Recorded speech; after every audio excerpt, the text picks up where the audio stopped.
Of the Foreign Language Department.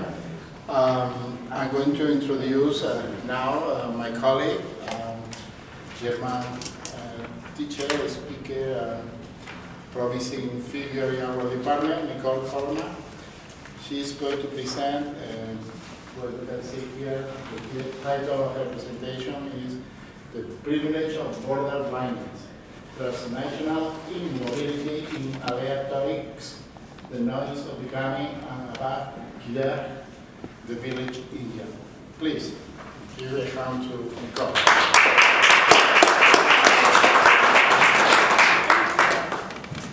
And thank you to Walker Edwards and the Humanities Center for bringing us all together here and for supporting all our research and letting us actually see some really interesting cross-disciplinary connections. So my larger project is about both texts. Today I want to concentrate more on the second text. And I apologize for pronouncing it the German way, Kita. I'm sure it's not pronounced that way in the original language. And what I distinguish in this talk is ideal or idealist transnational literature, where Torik's work would fall, which is a literature that imagines a borderless world, and realist literature, realist transnational literature, which would go with Kira, which is a world off borders. So borders are constructs. Constructs that have seldom to do with topography, but rather with the attempt to separate and demarcate national containers of peoples and cultures. David Newman notes that borders separate people in important sociological or psychological ways, in some manner creating the following sorts of distinctions: here, there, us, them, include, exclude, self-other, or inside, outside. As Paul Genster and David Ilori say, boundaries between people are human inventions and thus reflect human visions of the social and political world. And I will add in my talk today visions of where and for whom mobility is possible. Transnationalism scholars maintain, neglecting this last caveat, that in today's world borders are more porous than ever, and examine economic globalization, instantaneous electronic media, and the movement of millions around the globe. Transnationalism therefore concentrates on mobility across nation states and transcends the national containers to focus on the, quote, plurality of intersecting, cross-cutting flows of products, ideas, and people back and forth over borders, end quote. Jennifer Heinemann cautions against this privileged cosmopolitan view of mobility and writes, quote, the appeal of traveling theories lies in the seductive and constructive postmodern celebration of culture and hypermobility. What many of these theorists do not fully register is that the accelerated movement of people across the globe parallels that of money. Those with it can take advantage of postmodern time-space compression. Those who are uprooted from their homes and forced to flee their country with few resources experience migration in a very different way, end quote. That means that goods often travel more easily than people in our globalized world. And this borderless globe, as seen from space, is an idealist transnational vision rather than a realistic one. Mobility, then, is distributed unevenly. Some people or objects are more mobile than others.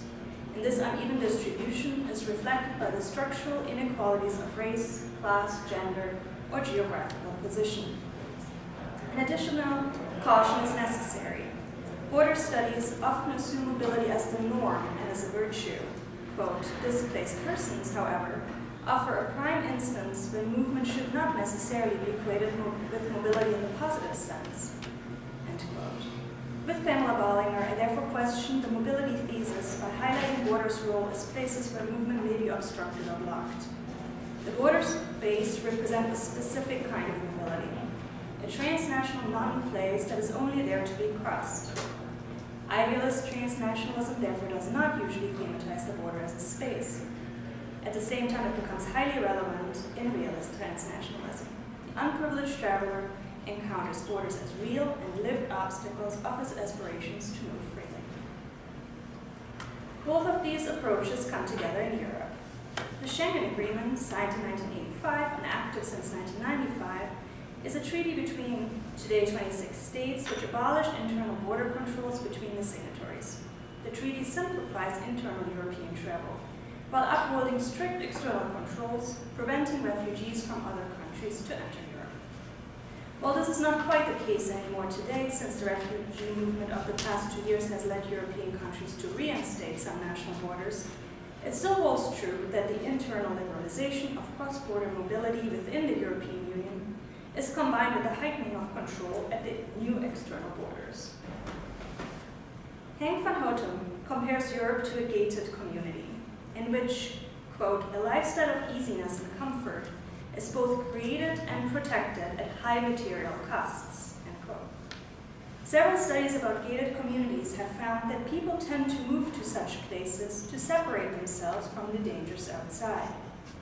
Fear is therefore one of the reasons for gated communities, but this fear of outsiders does not disappear by living behind gates, but it rather increases.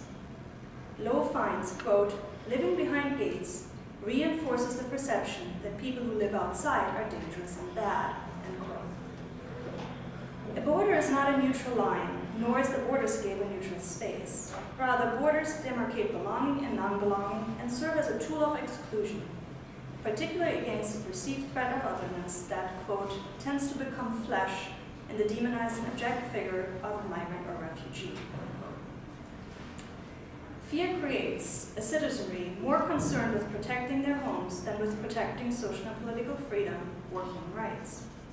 Since refugees and migrants can claim rights as soon as they arrive in a country, global north countries, and here in particular the members of the European Union, employ strategies of externalization where refugees are prevented from ever reaching the European Union and thereby from claiming their rights.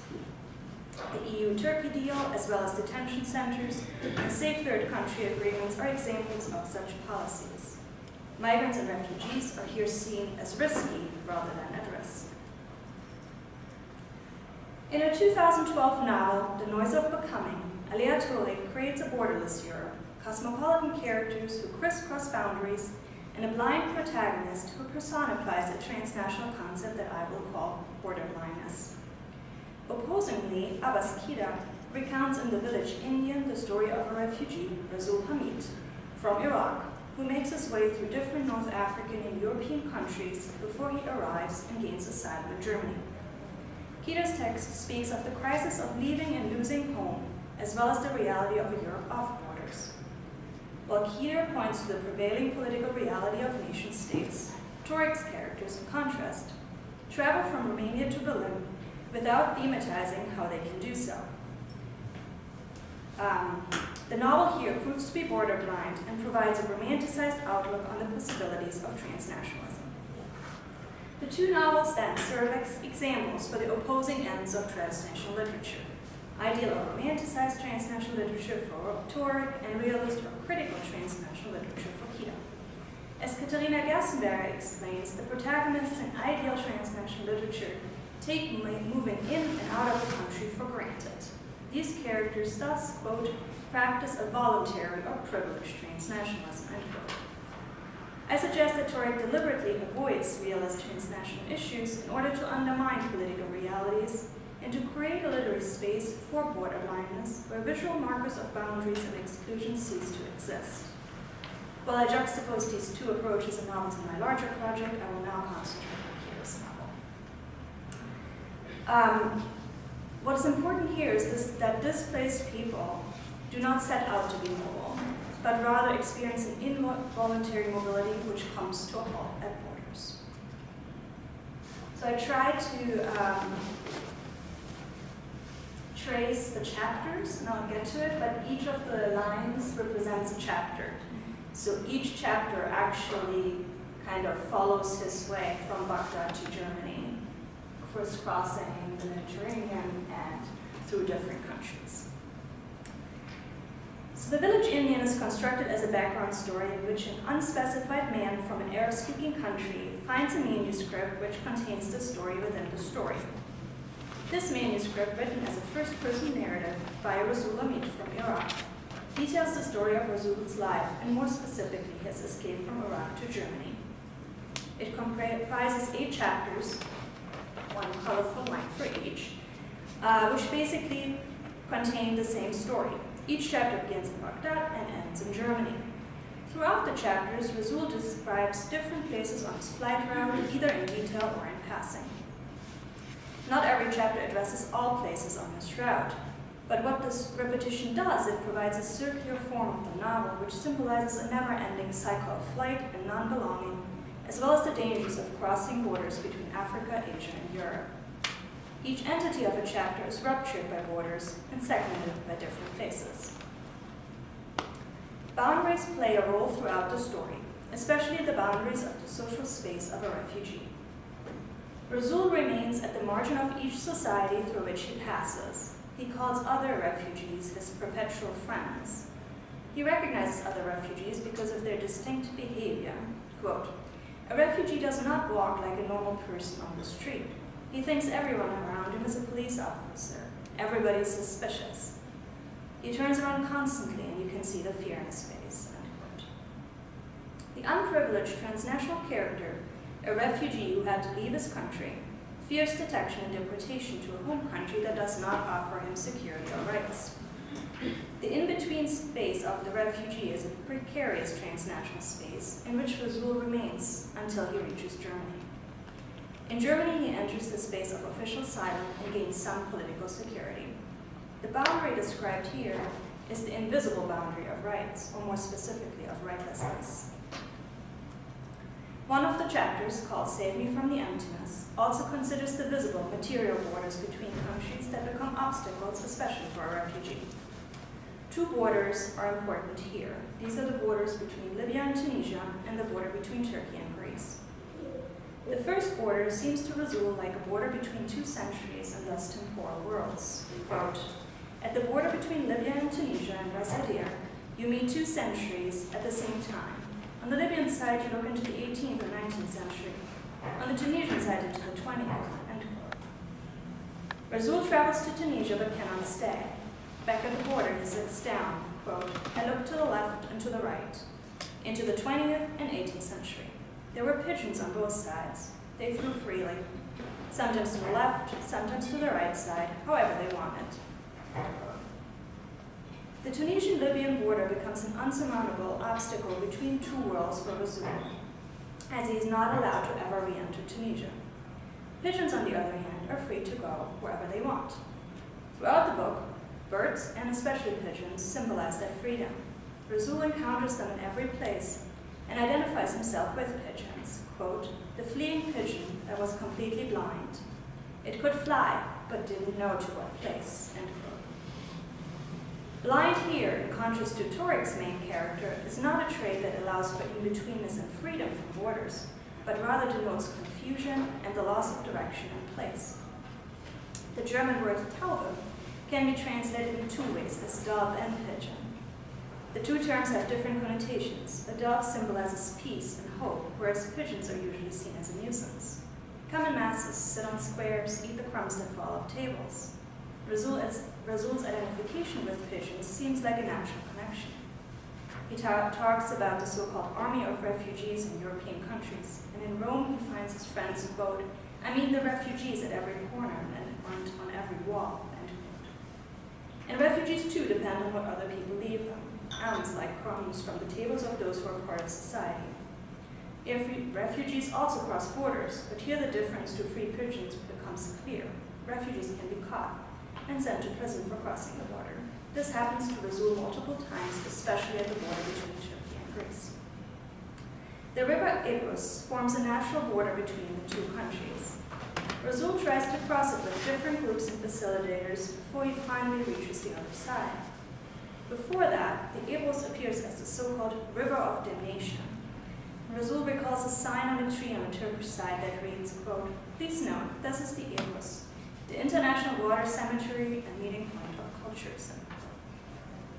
In the social space of refugees, borders do not know nationalities. Refugees become a separate group, marginalized from the center, held in place by material borders that they can only overcome illegally. But refugees also come from different cultures. The sign of the meeting point of cultures hints to these facts ironically. In contrast to the 62,000 refugees who are currently still stuck in Greece and the 7,000 who live in warehouses in Serbia without electricity or running water, literature can actually cross borders, and so does Rasul in the end. Literary borders are porous and can be transcended.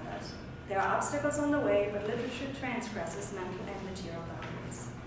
Rasul finds his way from Baghdad to Germany, from imprisonment to a limited kind of freedom.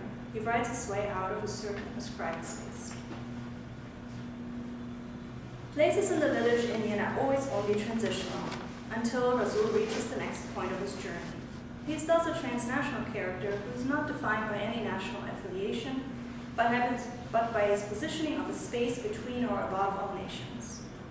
This positioning, however, does not present a promise of freedom, as in cosmopolitan or ideal transnational thinking, but the burden of non-belonging and rightlessness.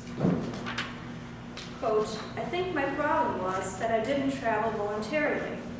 I wasn't a tourist, just a refugee," end quote.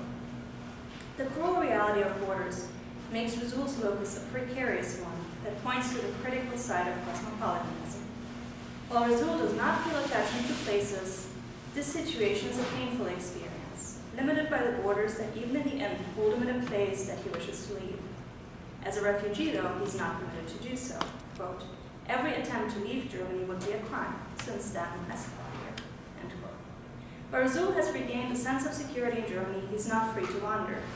Forced immobility in the country of asylum follows the necessary mobility of the refugee who flees violence. This immobility cannot be equal to being at home or a sedentary lifestyle, but comes with a temporariness and an attitude of waiting rather than belonging. Rasul is an involuntary transnational character, at home in a prescribed space of asylum rather than a nation. This is quintessentially different from the ideal borderlands proposed by Torek. Mariam, Torek's blind protagonist, can gain a feeling for any place. There are no boundaries to his senses. He's blind to nations. He's blind to nations, cultures, and limitations. He lifts the horizon that encompasses a limited field of understanding and recreates a world that goes beyond these limitations. In contrast to Mariam, who moves from one country to the other without ever being stopped by border police, Rasul Hamid does not have the privilege to be borderlined. Borders for him are a real and lived obstacle to his aspirations. Abbas Kider thus explicitly criticizes the existence of borders that keep those in need out of Europe. Alea Torek, on the other hand, moves beyond this criticism and follows a possibly utopian transnational ideal that is characterized by borderblindness. Both authors point to this privilege by creating it as an ideal on the one hand and by showing the reality of borders on the other hand. Realist and idealist transnational novels read side by side allow criticism of boundaries as well as a vision for transcending these limitations. Torek's novel overcomes borders while subtly pointing to the sedimentation of our thinking that remains confined by national borders. While Kider shows us the reality of a Europe of borders, Torek's blind character, who does not see boundaries, serves as a great example for how Europe should be. Thank you.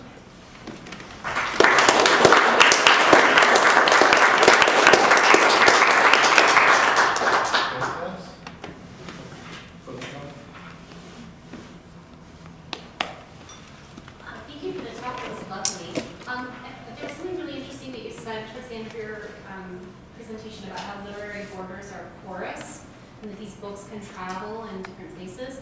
Do you have a sense, because you set up this, these distinctions between the idealist transnational literature, the realist transnational literature, do you feel like there is a sense of an intended audience that's different, these two different types of literature, and are you interested in their reception? Yes and no. So I think for my two books, the intended audience is pretty much the same. And who is that? Germans. They've both been published in Germany, and Kider's novel has been translated, but Torek's has not. And as far as I know, Kider's translation hasn't been really distributed widely. So that seems to be, in a way, just kind of confined to the German audience. But there are many other examples where I would think that ideal transnationalism, when we think of road movies, for instance, are more made for a actually global audience rather than a national one. And the German, is there sort of a subset of Germans that they're really writing to? Are these meant to sort of reveal to people or change people's perceptions? Is there a political element to writing stories in these two different ways? If so, that's more for Kita, but I wouldn't want to make this a point about ideal versus realist. But Kita has started out with autofictional novels. So this one was his first novel, and then his second novel actually talks about his time in a prison under Saddam Hussein. And then his last one is actually about the problems of getting to that stability of asylum. So all of those have something to do with his own situation, but he's getting more and more creative, I would say. So it seemed that the first ones were really an attempt for him to write himself out of that trauma. Yes. And now he's kind of gaining more of his creativity while being a lot more inventive in what he does. Space for that, yeah. Yeah. Okay, thank you. And he actually, just to add that, he writes his prose in German and his poetry in Arabic, and has said in interviews that he needs to write his prose in German because he can have that distance to his actual story. Thank you. Have one of the two books or both books been reviewed by critics, literary critics in Germany, in the big feuilletons, or Yes. positively, negatively, or how they have been taken up? Both, I would say. So I would say probably Aleatorix more as a literary work in itself, and Kita more as a representative of a certain group of people. And I think that actually goes with the ideal and realist, where the realist is then taken as a representation of a certain group of people and their plight. Whereas the other one is seen as, well, a very creative way of dealing with Cold War issues and with other possibilities.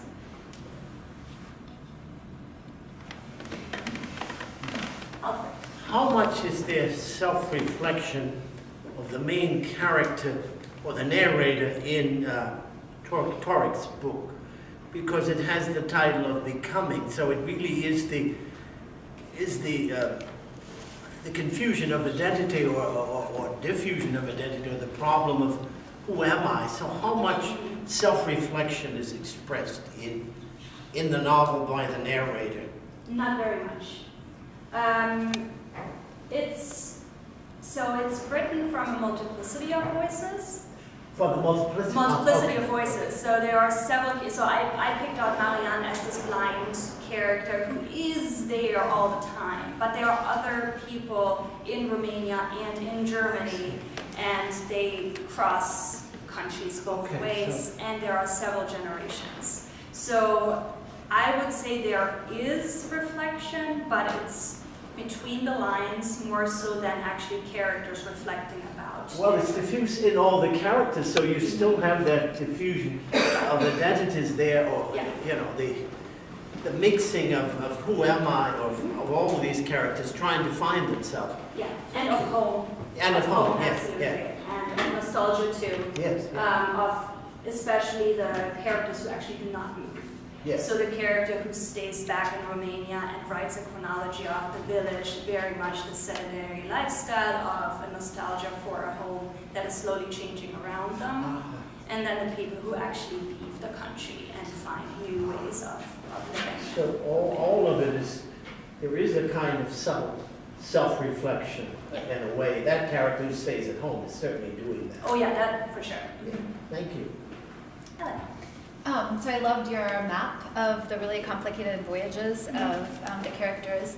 And I was just wondering, you mentioned the Schengen zone and the way that some borders are being actually now policed inside that zone. I was wondering about the sort of the tensions between the general comments on global norths and then the specificities of how those borders work. And then in the context of your comments to Mary about how it's really for a German audience, like how sort of pan-European it is and whether it gets into the broader politics of fortress Europe, and sort of wants to enter into different kinds of cultural dynamics within the European setting?